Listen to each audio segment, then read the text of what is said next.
Faites entrer l'écriture, 11e épisode. Corps et mouvement de l'écriture.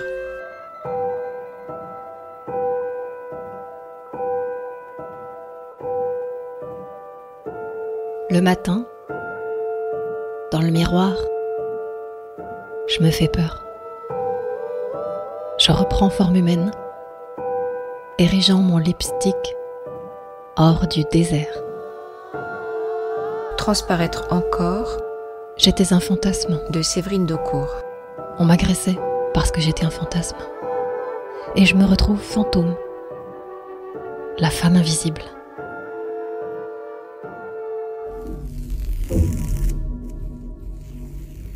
Écrire avec son corps, sans son corps, écrire sans bouger ou écrire en mouvement. Quand je dis « faites entrer l'écriture », qu'est-ce qui entre ? Où ça entre ? Que l'écriture produit-elle face au corps ? Qu'est-ce que le corps fait à l'écriture ? C'était l'heure d'avant l'heure où l'enfant voyageait en contemplant ses pieds. Yael sifflait ses orteils, glissait son empreinte sous une pelisse d'espoir. Anne Mulpa, Acmé. Ça réchauffait ses craintes. Pas si facile de le savoir, je crois. Est-ce qu'on écrit la même chose et de la même façon, selon qu'on est jeune ou âgé, malade ou bien portant, homme ou femme, selon qu'on a été ou pas dans sa vie à l'aise avec son corps ? Au moment où j'enregistre cet épisode, il se trouve que, précisément, les Nuits de la lecture 2024 ont pour thème le corps. Le corps tout seul, le corps point. Mais de quoi on parle ? De livres qui parleraient du corps qui parle à travers les livres ? Pour le savoir, je me suis rendue au musée des Moulages, situé à l'intérieur de l'hôpital Saint-Louis, à Paris, lieu qui proposait, grâce à la bibliothèque France Pavillon, dans le 10e, un moment de lecture d'un livre qui s'appelle « Histoire de ma peau » de Sergio Del Molino. Lecture effectuée par Pierre Ménard, qu'on va entendre à la fin de cet épisode. Et puis, je suis également allée à la Maison de la Poésie, passage Molière à Paris, pour interroger deux écrivaines, poètes, qui sont aussi des performeuses, Anne Mulpa et Séverine Daucourt, à qui j'ai posé quelques questions sur ce lien possible entre corps, langue, écriture et mouvement. Et pour commencer, parlons de ce qui, de l'extérieur, paraît le plus évident, le fait que le corps puisse inspirer un livre entier, qu'un livre soit dédié au corps, à la question du corps. Difficile dans ce cas d'évacuer complètement la question biographique.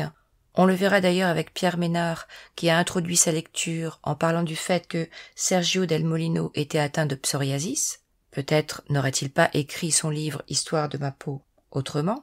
Mais évidemment, cette question ne peut pas réduire le texte à un problème de l'auteur lié au corps. De quoi s'agit-il donc exactement ? Je commence par le demander à Séverine Daucourt, à lui poser la question de savoir d'où vient transparaître encore.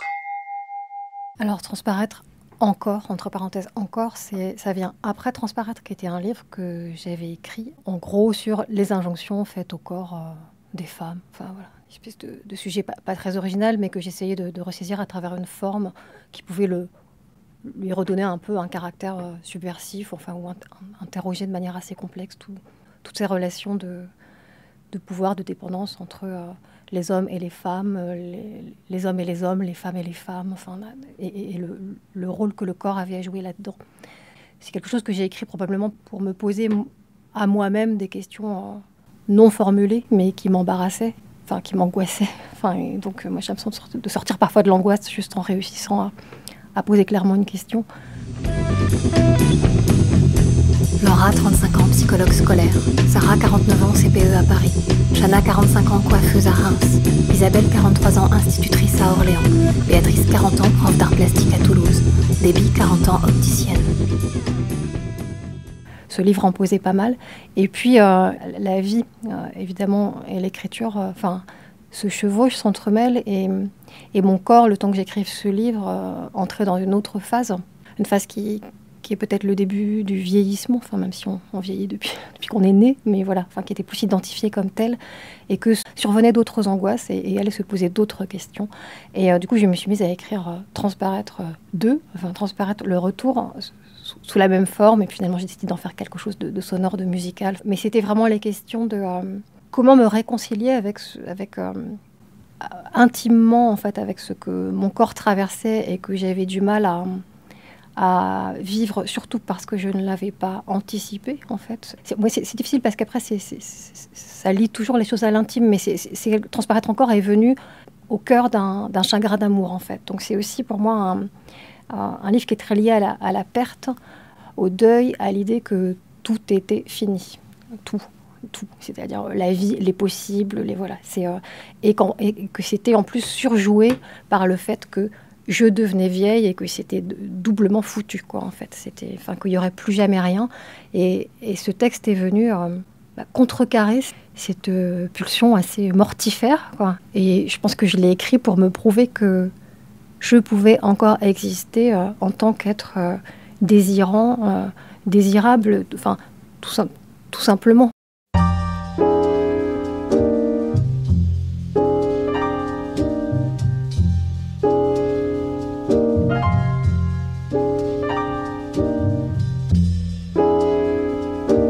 J'ai envie de me reprendre imperceptiblement, me retoucher. Retouche-moi, oui, encore un peu. Je me jauge, me juge d'un pincement de doigts sur fibres fanées.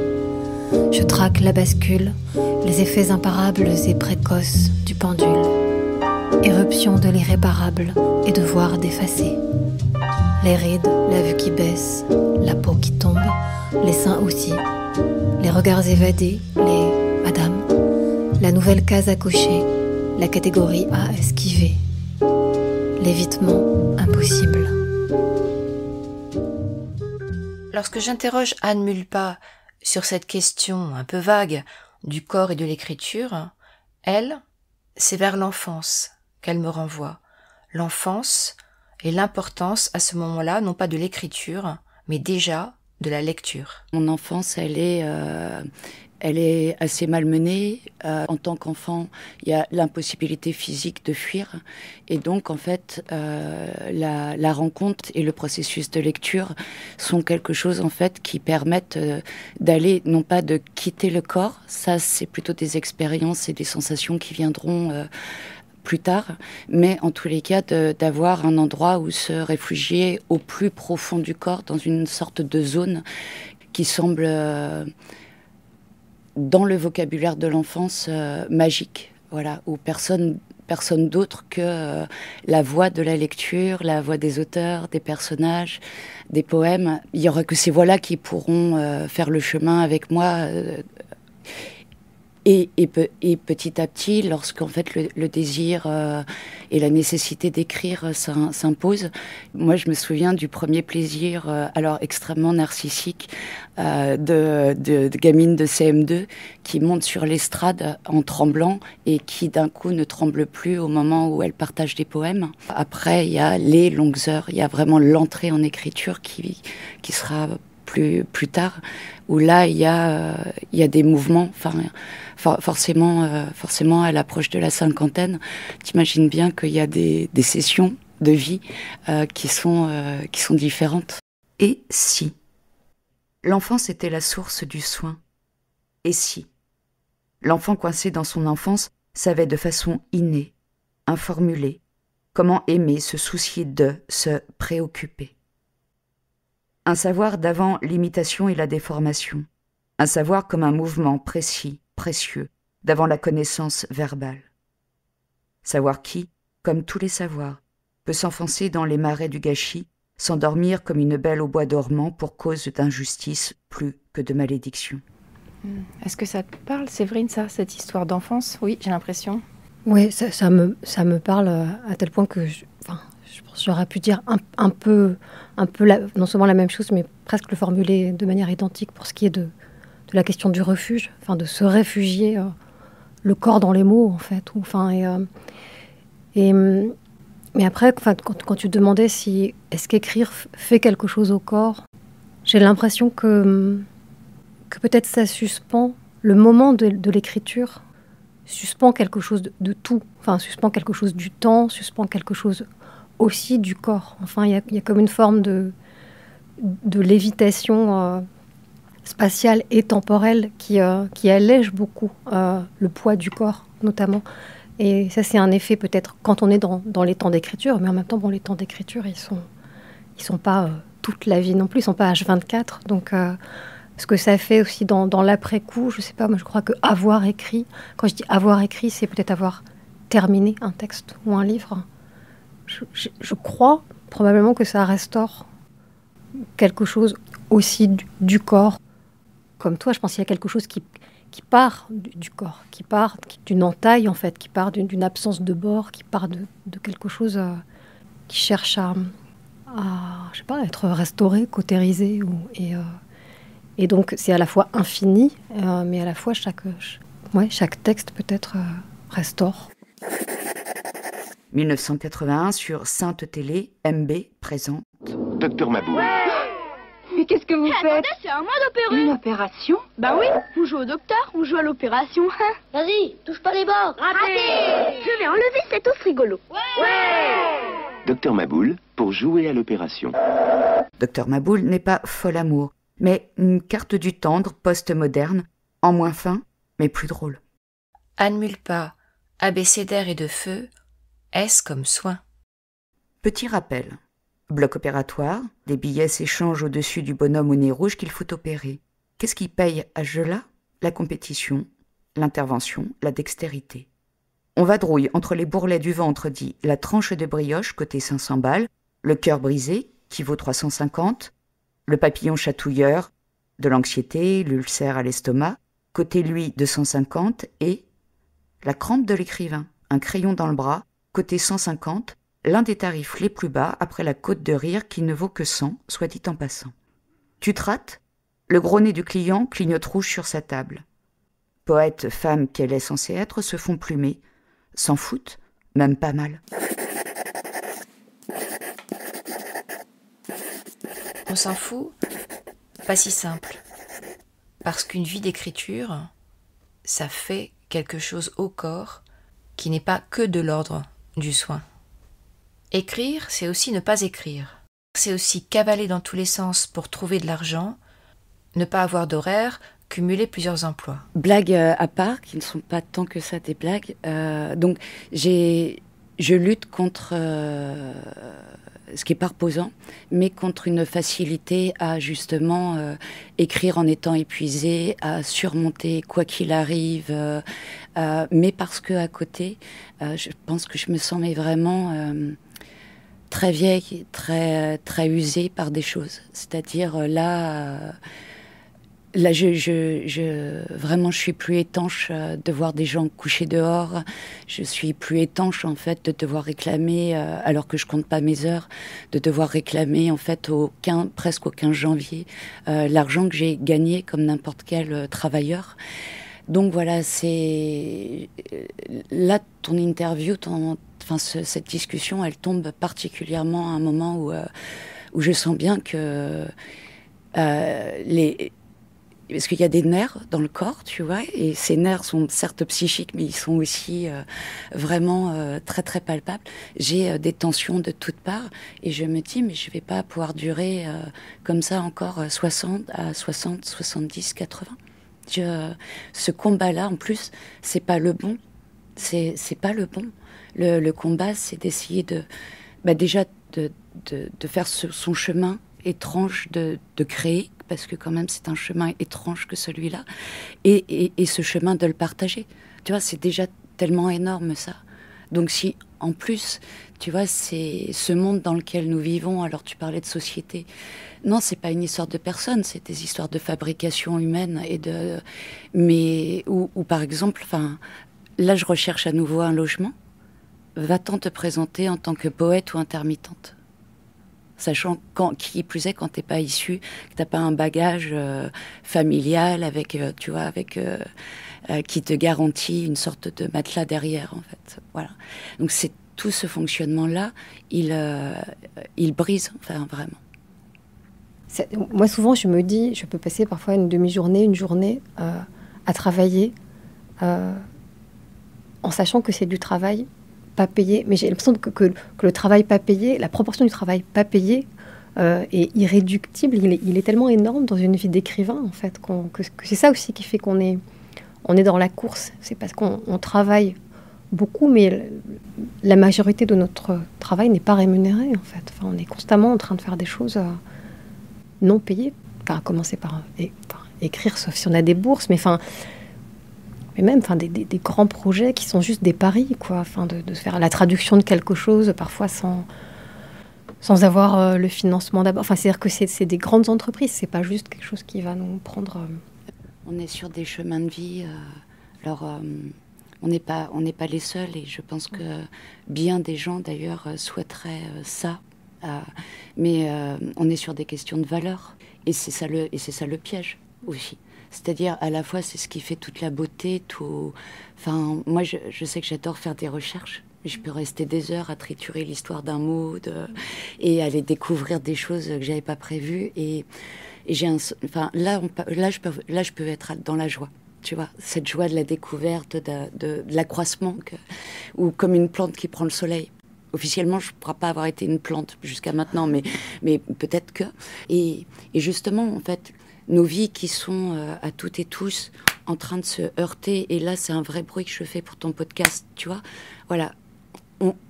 Soit, en fait, le mouvement qu'on fait vient se heurter à, soit même parfois, on n'a même pas besoin de bouger, on est dans cet espace-là, et il y a des injonctions, des énergies qui viennent, en fait, cogner tout le temps. Voilà. Et comment, en fait, tu vois, toute chose se brise à un moment. J'ai alors parlé du fait d'avoir fait un burn-out et qu'il ait été intimement lié à l'écriture, et j'ai parlé de s'économiser, verbe sur lequel Séverine a réagi. Moi, le mot économiser, ça a vraiment un écho. C'est-à-dire économiser l'argent, lui courir après un peu tout le temps, parce que c'est pas seulement gagner de l'argent, c'est l'éternelle précarité, le fait que rien ne soit... parce qu'avoir peu d'argent, c'est une chose, mais avoir au moins la garantie qu'un peu d'argent tombe régulièrement, j'imagine que probablement ça génère un sentiment de sécurité minimum que moi j'ai jamais. Je peux parfois gagner presque bien ma vie pendant plusieurs mois, mais avec toujours cette angoisse que ça ne dure pas. Donc il y a cette économie, j'ai des économies, voilà, il faut que je fasse des économies, et je m'économise énormément physiquement, parce que comme tu le dis, moi en plus je n'écris pas malade, je n'écris pas fatiguée, écrire pour moi requiert une sorte de santé que la plupart du temps je n'ai pas, qu'à peu près 10 mois sur 12 je n'ai pas, parce que je suis trop fatiguée par le travail justement alimentaire qui me demande beaucoup d'énergie, aussi de mobilité, de temps tout simplement. Et c'est tout un calcul, c'est-à-dire que il y a les conditions, et pour le coup, c'est les conditions, pour moi, qui sont les conditions corporelles de l'écriture, c'est-à-dire être suffisamment en forme, suffisamment reposé, suffisamment disponible, dégagé mentalement, pour que soit possible cette espèce de disponibilité du corps à l'écriture. Moi, je suis épatée parce qu'il y a des gens, je connais des tas d'autrices, d'auteurs qui écrivent, ils sont malades, ils écrivent quand même, mais moi j'adorerais en fait, mais je peux devenir très obsédée par mon état physique parce que je sais que je vais pas écrire si je suis un tout petit peu en dessous, quoi. C'est presque, ça génère presque une espèce de phobie de la fatigue ou des choses comme ça, de trucs où il faut, ce que j'essaye de garder sous contrôle quand je suis dans les temps d'écriture, c'est peut-être ça, quoi. Donc c'est une sorte de vie qui devrait être super monacale, ou je sais pas, pour rester à flot, pour rester le corps disponible à l'écriture. On a discuté bien plus longtemps que ça avec Anne et Séverine, 2 heures, je crois, dans la bibliothèque qui se trouve au sous-sol de la Maison de la Poésie. À la fin, je leur ai demandé ce qu'elles faisaient en ce moment, et c'était presque affolant, le nombre de choses cumulées qu'elles pouvaient bien faire, ce que je comprends plus que bien. Et vraiment, je les remercie une fois encore de leur sincérité et de leur disponibilité à répondre à mes questions. Comme Séverine avec Transparaître encore, Je ferais bien un 2e épisode avec elles deux.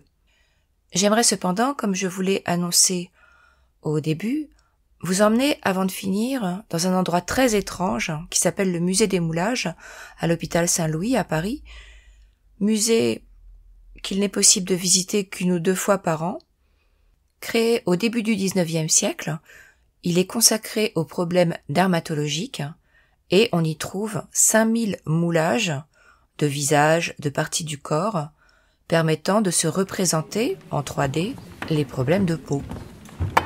Derrière moi, vous pouvez entendre la montée des escaliers du petit groupe invité à écouter la lecture. On y retrouve donc Pierre Ménard, venu effectuer une lecture d'Histoire de ma peau de Molinos. Donc le livre de Sergio Del Molino, juste pour expliquer, Sergio Del Molino est atteint de psoriasis, une maladie inflammatoire de la peau d'évolution chronique, évoluant par poussées de plaques rouges qui desquament. C'est un mélange de récits personnels et historiques, de fiction et d'essais. L'auteur s'adresse à son fils, qui lui soutient que les sorcières, ça n'existe pas. Les monstres existent et Sergio Del Molino a l'impression d'en être un. L'auteur raconte ensuite, donc, dans ce livre, la vie de diverses personnalités illustres. Joseph Staline, John Updike, Cyndi Lauper, Vladimir Nabokov, Pablo Escobar, des gens très très différents, en décrivant la manière avec laquelle les répercussions physiques de cette maladie influencent la vision du monde, aussi bien dans l'exercice du pouvoir que dans l'acte créatif. Je lui demande de me présenter un peu ces lieux qu'il connaît déjà. Oui, je suis déjà venu plusieurs fois. Dès qu'il y a une possibilité, je viens. C'est un lieu qui est vraiment très particulier. C'est difficile de proposer aux gens, d'inciter les gens de venir dans ce lieu parce qu'il y a toujours... on ne sait pas comment ça va être perçu. C'est vrai que certains pourraient dire que c'est un musée des horreurs et on passerait vraiment à côté de l'essentiel, de l'essence même de ce qui est dans ce musée. Pour moi, c'est vraiment... je retrouve la même chose que quand je vais dans un cimetière. C'est-à-dire que c'est un lieu de recueillement, c'est un lieu paisible, on n'y est généralement pas très nombreux, et c'est un lieu qui permet de réfléchir sur soi, sur notre fragilité, sur notre évanescence, sur quelque chose qui est fort. Alors, c'est pas un lieu où on regarde toutes les œuvres, parce que ce ne sont pas des œuvres en soi, c'est plutôt un éventail, un inventaire de toutes les maladies possibles à l'époque, avant le 19e siècle, sur la peau. Mais ce qui est très très beau, et ce que la conservatrice nous expliquait une fois quand j'ai fait la visite, c'est qu'il y a des gens qui viennent de très très loin, voir leur arrière-arrière-aïeux, comme on viendrait dans un cimetière, parce que le côté hyper réel des reproductions à la cire fait que pour certains portraits, on peut reconnaître vraiment le vivant, c'est-à-dire beaucoup plus qu'une photographie, même encore aujourd'hui. C'est-à-dire qu'aujourd'hui, c'est la 3D qui viendrait un peu concurrencer le travail de ces moulages de cire, mais à l'époque de la photographie, et encore même avant de la gravure, il faut imaginer les gens qui traversent les océans. Elle nous avait parlé de quelqu'un qui venait de Nouvelle-Calédonie et qui se retrouve devant son arrière-arrière-grand-père, alors bien sûr malade, mais sur les moulages, il n'y a pas que des gens dans la douleur, parce que parfois c'est des problèmes bénins, hein. C'est juste comme ça un inventaire complet de toutes les maladies possibles, mais c'est vrai qu'il y a des choses qui sont assez dures. On a des enfants, des femmes, des adultes, des vieillards, des gens de toutes conditions qui sont arrêtés dans un temps à un moment donné. Donc pour moi c'est vraiment un lieu, oui c'est ça, comme un lieu de recueillement. Moi j'ai pas de famille ici, mais je comprends très bien que des gens viennent se recueillir, voilà.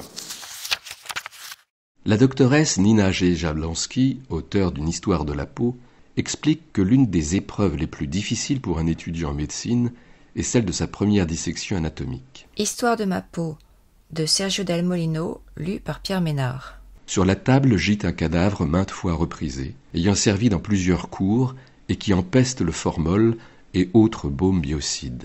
Néanmoins, il conserve son apparence humaine. Sous les rafistolages, la rigidité et la saponification pointent encore la personne qu'il a été. Si les étudiants sont faits du même bois que les médecins, ils vaincront leur répugnance et leur envie de s'enfuir pour aller s'inscrire à la fac de droit, et empoigneront le scalpel de la main gauche ou droite. Fermement et vigoureusement, ils dirigeront la lame vers le torse ou le ventre, ou vers la partie du corps que leur aura indiqué le professeur. Car voici l'instant crucial, la barrière après laquelle ils ne pourront se dédire. Trancher la peau pour la première fois, même lorsqu'elle ne saigne plus et qu'elle a revêtu l'aspect du cuir, est une expérience très âpre qui requiert un mélange d'inconscience, de bravoure et de brutalité. Il faudra exercer une pression importante lors de l'incision, laquelle devra être suffisamment grande pour y accueillir les mains et laisser voir l'intérieur. Néanmoins, une fois accomplie, l'état psychique de l'élève opère une transformation. Le jeune appréhensif commence à se comporter en médecin, avec recul et gravité, froidement. Les viscères, les muscles et les os se présentent à lui comme dans ses manuels, et il est désormais capable de les traiter comme des sujets d'étude, comme les pièces d'un moteur qu'il faudrait réparer. Qu'est-il donc arrivé après le coup de scalpel ? Il a cessé de voir la peau. En se penchant à l'intérieur d'un corps, l'étudiant parvient à mobiliser ses connaissances anatomiques sans se dire qu'il est en train de débiter une personne. De l'enfance du corps à sa disparition, du corps refuge au corps qui se fatigue, de celui qui lit le monde à celui qui l'écrit, du corps immobile, écrivant, au corps sur scène, scandant, de l'outil de travail au corps poreux, comme traversé, on n'a encore vraiment pas fini de faire le tour de la question, me dis-je en terminant cet épisode. Merci encore à Anne Mulpa, Séverine Daucourt et Pierre Ménard. Merci au Musée des Moulages et à la Maison de la Poésie. Je vous dis à très bientôt. Au revoir.